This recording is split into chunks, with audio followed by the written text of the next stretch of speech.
ଚତ୍ର ସୌରା ମହେଶ୍ୱସା ଭୀମାର୍ଜୁନ ସମା ଯୁଜିଧାନ ବିରାଟଶ୍ଚ ଦ୍ରୁପଦଶ୍ଚ ମହାରଥ। ତତ୍ର ଯୋଗେଶ୍ୱରଃ କୃଷ୍ଣ ଯତ୍ର ପାର୍ଥ ଧନୁର୍ଧରଃ ତତ୍ର ଶ୍ରୀବିଜୟ ଭୃତିଧୁବା ନୀତିର୍ମତି ମମ। ଜୟ ଶ୍ରୀକୃଷ୍ଣ। ଗୀତାର ସାର କଥା।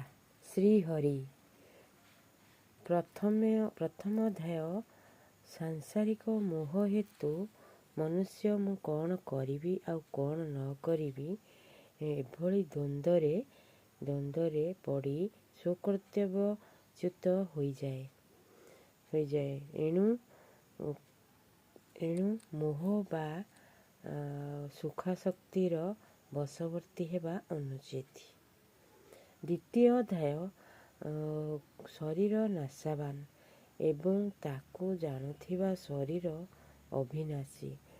ଏହି ବିବେକକୁ ମହତ୍ତ୍ୱ ଦେବା ଅଥବା ସ୍ୱକର୍ତ୍ତବ୍ୟ ପାଳନ କରିବା କୌଣସି ଗୋଟିଏ ଉପାୟ ଅବଲମ୍ବନ କଲେ ମନୁଷ୍ୟର ଶୋକ ଓ ଚିନ୍ତା ଦୂରୀଭୂତ ହୋଇଯାଏ। ତୃତୀୟ ଅଧ୍ୟାୟ। ନିଷ୍କାମ ଭାବରେ କେବଳ ଅନ୍ୟମାନଙ୍କର ହିତ ନିମନ୍ତେ ତତ୍ପର ହୋଇ ସ୍ୱକର୍ତ୍ତବ୍ୟ ପାଳନ କରିବା ଦ୍ୱାରା ଉଦ୍ଧାର ହୋଇଯାଏ। ଚତୁର୍ଥ ଅଧ୍ୟାୟ। କର୍ମ ବନ୍ଧନରୁ ମୁକ୍ତ ହେବାର ଦୁଇଟି ଉପାୟ ଅଛି।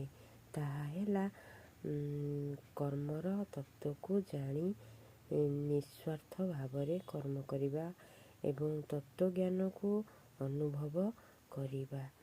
ପଞ୍ଚମ ଅଧ୍ୟାୟ।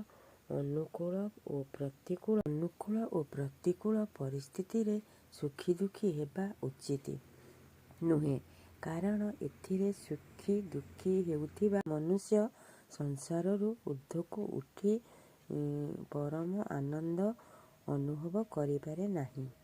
ବନ୍ଦଇ ଦେବ ଲମ୍ବୋଦର ପାଶ ଅଙ୍କୁଶ ବେନିକର ପୃଥୁଳ ଜଠର ସୁନ୍ଦର ଗଜବଦନ ଗଣେଶ୍ୱର ଅନାଦିନାଥର ନନ୍ଦନ ଅମୃତ ପାନେ ତୋଷ ମନ ଯଜ୍ଞ ଆରମ୍ଭେ ତୋର ପୂଜା ଉତ୍ତରୀ କଣ୍ଠେ ନାଗରାଜା ଶ୍ୟାମ ସୁନ୍ଦର ତନୁ ବର୍ଣ୍ଣ ଅଶେଷ ବିଘ୍ନ ବିନାଶନ ତାର ମହିମା ମୁଖେ କହି କେ ଅଛି ନର ଦେହେ ବହି କର ସୁଦୟା ଗଣନାଥ କହିବି ଶ୍ରୀକୃଷ୍ଣ ଚରିତ ନମଇ ପ୍ରଭୁ ନର ହରି ହିରଣ୍ୟକଶିପ